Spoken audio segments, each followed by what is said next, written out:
Isipin nyo ang isang sibilisasyong kayang lumikha ng tao, magtayo ng mga dambuhalang lungsod, at kontrolin ang kalikasan, ngunit bigla na lang silang lumikas at iniwan ang mundo sa loob lang ng isang gabi. Bakit nila tayo tinalikuran?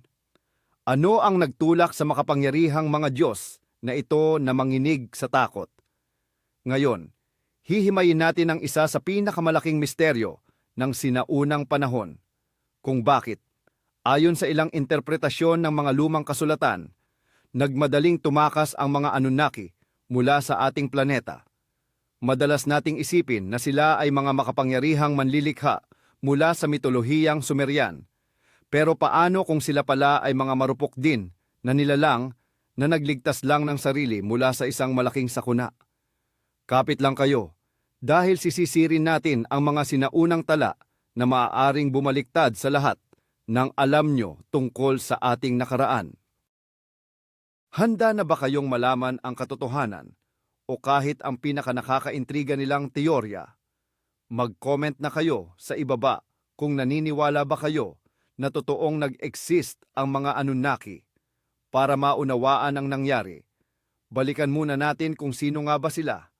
Sa sinaunang Mesopotamia, sa mga Sumerian, Akkadian, Assyrian at Babylonian, ang mga Anunnaki ay grupo ng mga Diyos, ang mga inapo ni Anu at Ki. Sila ang itinuturing na may hawak ng langit, lupa, tadhana at ang pagpapatakbo sa mundo. Pero noong ika-20 siglo, naghain ng kakaibang pananaw ang manunulat na si Zecharia Sitchin. Ayon sa kanyang sariling pagsasalin ng mga Sumerian tablet, ang mga Anunnaki ay hindi lang basta alamat, kundi isang tunay na lahi ng mga alien mula sa planetang Nibiru. Sa teorya niya, dumating sila sa mundo libu-libong taon na ang nakalilipas para magmina ng ginto. Sila raw ang lumikha sa sangkatauhan para maging trabahador, hanggang sa dumating ang mga pagsubok na hindi na nila kinaya, kaya nagpasya silang lisanin ang planeta. Ang ideyang ito ang naging mitsa ng napakaraming conspiracy theories na bumihag sa imahinasyon ng marami. Pero ano nga ba ang sinasabi ng mga tunay na sinaunang teksto tungkol sa huling bahagi ng kanilang pananatili sa mundo? Simulan natin sa pinakaumpisa. Bakit nga ba nagdesisyon ang mga makapangyarihang Anunnaki na hindi naligtas ang daigdig para sa kanila? May ilang pangunahing teorya base sa interpretasyon ng mga sinaunang kasulatan at epiko. Ang isa sa pinakasikat ay may kaugnayan sa pagbabago ng klima at mga sakunang tumama sa ating planeta. Isipin mo na lang, nakapagtayo ka na ng perpektong tahanan, tapos biglang may uunos na walang tigil na bagyo o dambuhalang baha. Kahit ang mga Diyos ay hindi makakatagal sa ganoon.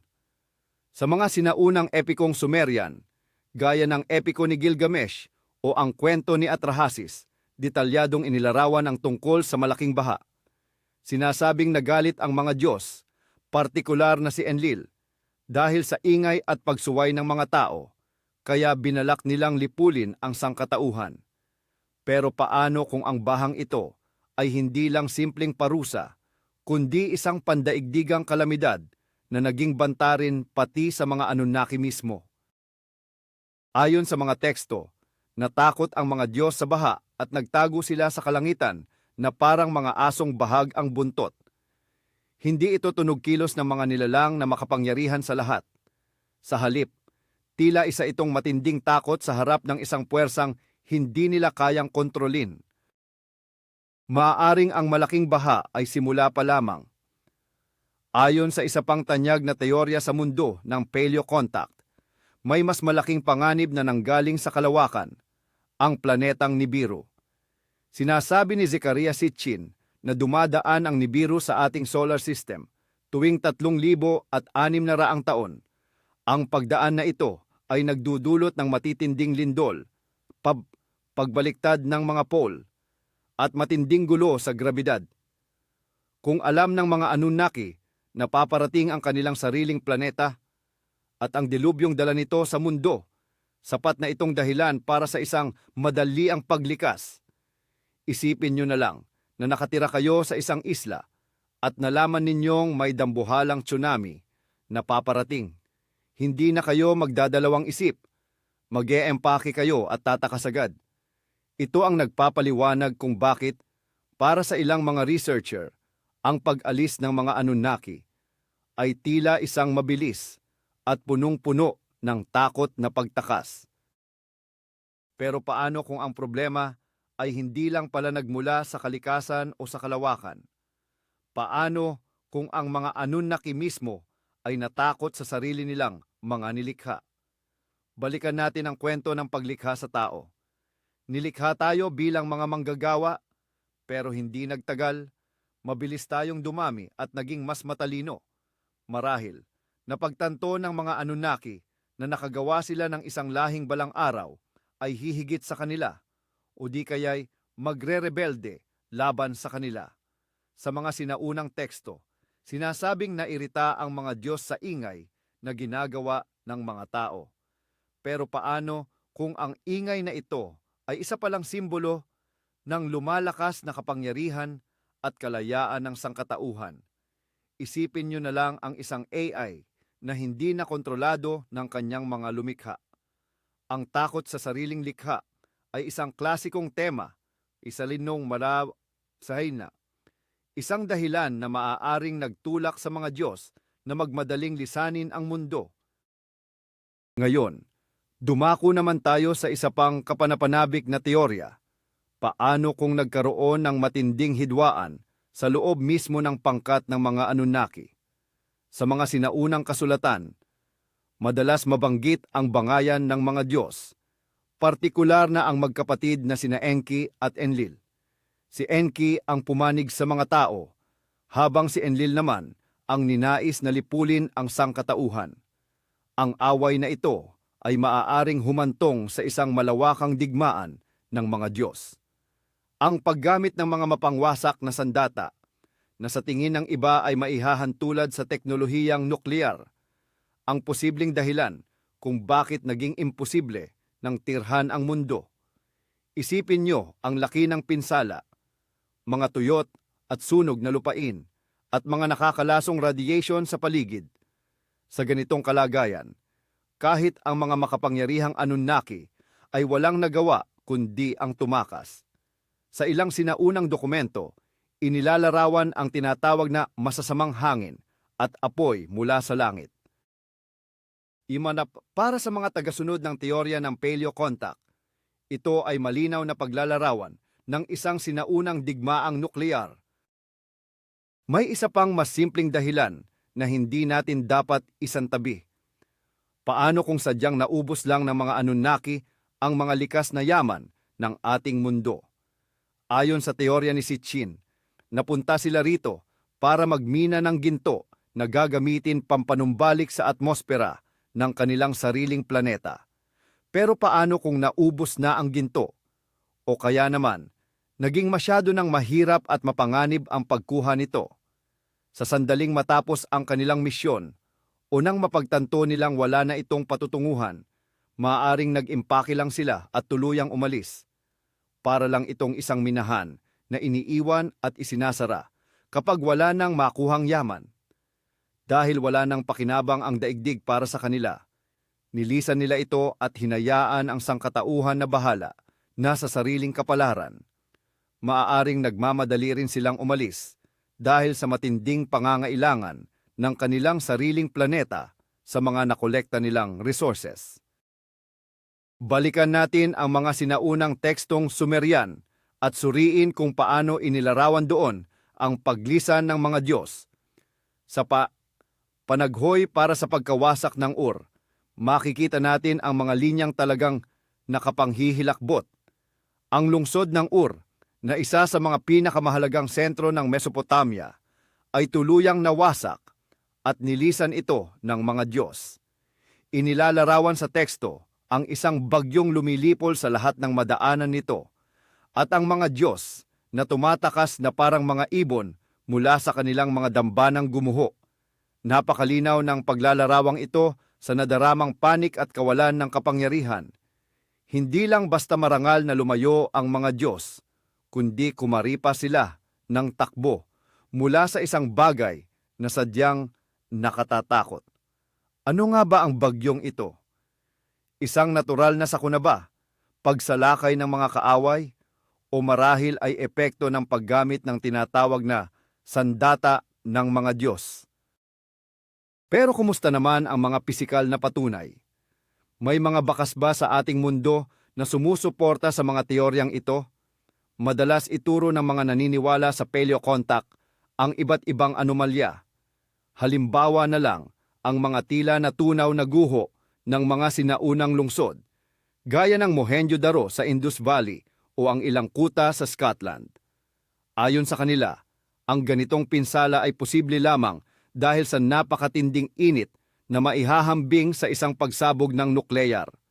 Kung totoo ito, lalong tumitibay ang teorya tungkol sa digmaan ng mga Diyos o ang paggamit ng mga mapangwasak na armas na nagpilit sa mga Anunnaki na natatarantang lisanin ang ating kontaminadong planeta. Pero sandali muna. Kailangan nating linawin ang isang mahalagang bagay. Hindi tinatanggap ng mga eksperto sa siyensya at kasaysayan ang mga teorya ni Sitchin, lalo na ang ideyang mga alien daw ang mga Anunnaki. Ayon sa mga dalubhasa sa wika at kasaysayan ng Sumer, puno ng mali at sariling interpretasyon ang mga salin ni Sitchin. Sa orihinal na mitolohiyang Sumerian, hindi kailanman lumipad palayo ang mga Anunnaki sakay ng mga spaceship. Ang sinasabing pag-alis nila ay isa lamang metapora para sa pagkasira ng mga lungsod, pagbagsak ng mga imperyo, at pagbabago ng relihiyon. Kapag ang isang lungsod ay nawasak ng mga kaaway o ng kalikasan, naniniwala ang mga tao noon na tinalikuran na sila ng kanilang mga Diyos. Para sa kanila, ito ang tanging paraan upang ipaliwanag ang mga sakuna gamit ang kanilang pananampalataya. Gayunpaman, kahit ituring nating isang simbolo lamang ang paglisan ng mga Anunnaki, sumasalamin pa rin ito sa mga totoong trahedya sa kasaysayan. Ang pagbagsak ng sibilisasyong Sumer ay minarkahan ng mga pagsalakay ng mga kalapit na tribo, malupit na pagbabago sa klima, at mga hidwaan sa loob ng kanilang sariling lipunan. Sa gitna ng mga pagsubok na ito, naging napakahirap na ng buhay at naramdaman ng mga tao na tila tinalikuran na sila ng kanilang mga Diyos. Ang sinasabing pagpapanik ng mga Anunnaki sa mga sinaunang teksto ay, sa katunayan, refleksyon lamang ng takot na naramdaman mismo ng mga Sumerian habang papalapit ang paghantong ng kanilang mundo. Ito ang takot sa hindi alam at ang masakit na pag-amin sa pagiging marupok ng buhay ng tao. Isipin muna natin saglit, paano kung totoo nga ang teorya ng paleocontact? Ano kaya ang magiging itsura ng dambuhalang paglikas na iyon? Isiping may naglalakihang mga spaceship na unti-unting umaakyat sa kalangitan. Maririnig ang nakabibinging dagundong ng mga makina at makikita ang naglalakihang haligi ng apoy sa langit. Samantala sa ibaba, naroon ang mga taong naiwang tulala at balot ng takot habang pinapanood ang kanilang mga lumikha na tuluyan na silang tinalikuran at iniwan sa sarili nilang kapalaran. Isang eksenang tila hango sa isang pelikulang Hollywood na nagiiwan ng napakaraming katanungan. Alam kaya ng mga tao noon kung bakit sila nililisan ng kanilang mga Diyos? May nagtangka kaya sa kanilang pumigil? O baka naman, sadyang naparalisa na lang sila sa tindi ng takot dahil sa mga nagaganap na sakuna? Ang isa sa mga pinakanakakaaliw na bahagi ng kwentong ito ay ang teorya na nang lisanin ng mga Anunnaki ang mundo. Hindi lang sila basta umalis. Bit-bit din nila ang lahat ng kanilang teknolohiya at karunungan. Sinasabing iniwan nila ang sangkatauhan sa ating mga unang hakbang pa lamang, marahil upang sadyang pigilan tayong maging banta sa kanila sa hinaharap. Ito ang nagpapaliwanag kung bakit pagkatapos ng tila ginintuang panahon ng sinaunang Mesopotamia, ay bigla itong sinundan ng matinding pagbagsak at pagkawala ng mahahalagang kaalaman. para tayong mga batang inulila ng magulang sa gitna ng isang malawak at mapanganib na mundo, kung saan napilitan tayong matutong lumaban at mabuhay sa sarili nating mga paa. Subalit, mayroon pang kabilang panig ang kwentong ito. Paano kung ang paglisan ng mga Anunnaki ay hindi isang pagtakas, kundi isang planadong pag-alis? Maaaring naniwala silang sapat na ang pag-unlad ng tao at hindi na kailangan ang pakikialam ng mga Diyos. Iniwan nila sa atin ang daigdig bilang pamana at pinili na lamang tayong bantayan mula sa malayo. Mas positibo itong tingnan, kahit hindi nito nabibigyang linaw ang matinding takot na nakatala sa mga sinaunang kasulatan. Sa huli, sa mundo ng mitolohiya, laging may puwang para sa iba't ibang interpretasyon. Tingnan naman natin ang naging papel ni Enki sa kwentong ito. Alam nating naging malapit at mabuti siya sa sangkatauhan. Sa alamat ng malaking baha, siya mismo ang nagbabala kay Ziusudra o Utnapishtim tungkol sa paparating na dilubyo at tinulungan siyang bumuo ng isang arko, habang ang ibang mga Diyos sa pamumuno ni Enlil ay nagpapanik na lumisan ng mundo. Sinikap naman ni Enki na isalba ang ating lahi. Pinapatunayan nito na kahit ang mga Diyos ay hindi nagkakaisa at ang turing nila sa atin ay sadyang komplikado at puno ng mga kontradiksyon. Matapos ang libu-libong taon, nananatili pa ring isang malaking palaisipan ang misteryo ng mga Anunnaki. Patuloy tayong naghahanap ng mga kasagutan sa mga sinaunang guho, sa mga tabletang luwad, at maging sa loob ng sarili nating DNA. Ang teoryang nilikha tayo ng mga nilalang mula sa ibang mundo bago tayo tuluyang iniwan ay tila nagbibigay linaw sa malalalim nating katanungan bilang tao. Ipinapaliwanag nito ang ating mga kakulangan, ang ating pangungulila sa gitna ng malawak na kalawakan, at ang hindi matapos-tapos nating pagtingala sa mga bituin. Hinahanap natin ang ating mga lumikha sa pag-asang mauunawaan natin kung sino nga ba tayo at kung ano ang tunay nating layunin sa mundong ito. Naniniwala ka man sa mga alien na Anunnaki o itinuturing mo lang silang isang alamat, hindi maikakaila na mahalaga ang kanilang kwento. Pinapaisip tayo nito kung ano nga ba ang ating papel sa gitna ng malawak na kalawakan, ang ating pananagutan sa planetang ito, at kung gaano nga ba karupok ang ating sibilisasyon. Nag-iwan ng babala ang mga sinaunang Sumerian. Kahit ang pinakamakapangyarihang mga Diyos o kabihasnan ay maaaring bumagsak sa harap ng mga puwersang hindi kayang pigilan. Maging ito man ay galing sa kalikasan, sa kalawakan, o sa sarili nating mga pagkakamali. At heto ang nakakapukaw ng isipan. Kung ang mga Anunnaki ay talagang lumikas ng may takot dahil sa isang malawakang banta, ibig bang sabihin ay tapos na ang panganib na iyon? O baka naman nananatili pa rin ito at wala lang tayong kamalay-malay? Ang isiping ito ay nagbibigay ng kakaibang kaba. Marahil ang mga sinaunang kasulatan ay hindi lamang simpleng kasaysayan ng nakaraan, kundi isang babala para sa ating hinaharap. Isang paalala na kailangan nating maging handa sa anumang hamon, mula man sa labas ng ating mundo o maging sa loob nito. Marahil, ang pinakamahalagang aral na mapupulot natin sa kwento ng paglisan ng mga Anunnaki ay ang katotohanang tayo lamang ang dapat asahan ng ating sarili. Ang mga Diyos, anuman ang kanilang tunay na pagkakakilanlan, ay wala na rito.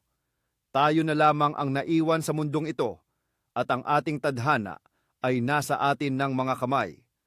Kailangan nating matutong mamuhay ng may pagkakaisa sa kalikasan, iwasan ang mga hidwaang mapanira, at gamitin ang ating talino at teknolohiya para sa ikabubuti ng lahat at hindi para sa ating sariling pagkagunaw.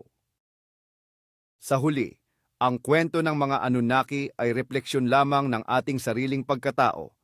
Sa kanilang kapangyarihan, sa kanilang mga takot, at sa kanilang mga tunggalian, nakikita natin ang ating sariling mga katangian sa kanilang pinakasukdulang anyo. Habang sinusuri natin ang mga sinaunang mito, mas nauunawaan natin ang tunay na kalikasan ng tao. At marahil, dito nakasalalay ang kanilang tunay na kahalagahan, hindi sa paghahanap ng patunay na may mga nilalang mula sa ibang mundo, kundi sa mas malalim na pagkilala at pag-unawa sa ating sarili. At dito na nagtatapos ang ating pagsisiyasat. Ang mga sinaunang kasulatan, puno man ng mga talinghaga at simbolo, ay hindi nagbibigay ng iisang malinaw na sagot kung bakit nga ba nilisan ng mga Diyos ang kanilang mga lungsod. Ngunit malinaw nilang inilalarawan ang takot, pagkawasak at matinding kawalan. Isa nga bang tunay na paglikas ito ng mga nilalang mula sa ibang mundo na natakot sa isang malaking sakuna o marahil ay sa sarili nilang mga nilikha? O baka naman, isa lamang itong masining na paglalarawan sa pagbagsak ng isang sinaunang kabihasnan sa gitna ng digmaan at bagsik ng kalikasan? Kayo na ang humusga kung aling katotohanan ang mas malapit sa inyong paniniwala. Ngunit isa ang tiyak, ang imahe ng mga makapangyarihang nilalang na nagmamadaling lumikas mula sa daigdig ay nananatiling buhay sa ating kultura. Ipinapaalala nito sa atin na walang anumang permanente sa mundo at kahit ang pinakamatatag na pundasyon ay maaaring gumuho sa isang iglap. Ito ay isang kwentong nag-uudyok sa atin na magmuni-muni at balikan ang kasaysayan sa pag-asang mahanap doon ang mga sagot para sa ating sariling kinabukasan. Ito ang mga nakakamangha at kung minsan ay nakakatakot na senaryong nakatago sa likod ng mga sinaunang kasulatan ng mga Sumerian. Mula sa mga sakuna sa kalawakan at pag-aalsa ng sangkatauhan, hanggang sa pagkaubos ng likas yaman at mga digmaang nukleyar, ang mga teorya kung bakit nagmamadaling lumisan ang mga Anunnaki sa mundo ay talagang nakakalula. Bagamat itinuturing ng modernong siyensya ang mga ito bilang mga mito o simbolo lamang ng mga totoong trahedya sa mundo, ang ideya na ang ating mga tagapaglikha ay tumakas at iniwan tayo sa sarili nating kapalaran ay parang plot ng isang matinding sci-fi thriller. Dahil dito, napapaisip tayo kung gaano nga ba karupok ang isang sibilisasyon, gaano man ito kaunlad. Maraming salamat sa panonood hanggang dulo. Kung nagustuhan nyo ang pagtuklas natin sa mga misteryong ito, huwag kalimutang mag-subscribe sa ating channel, i-like ang video na ito, at pindutin ang bell icon para laging updated sa ating mga susunod na investigasyon. Ngayon, may tanong ako sa inyo. Sa tingin nyo ba ang pag-alis ng mga Anunnaki ay isang totoong pangyayari sa kasaysayan na idinaan lang sa talinghaga o isa lang itong magandang kwentong inimbento ng mga Sumerian? Isulat ang inyong opinyon sa comments at pag-usapan natin yan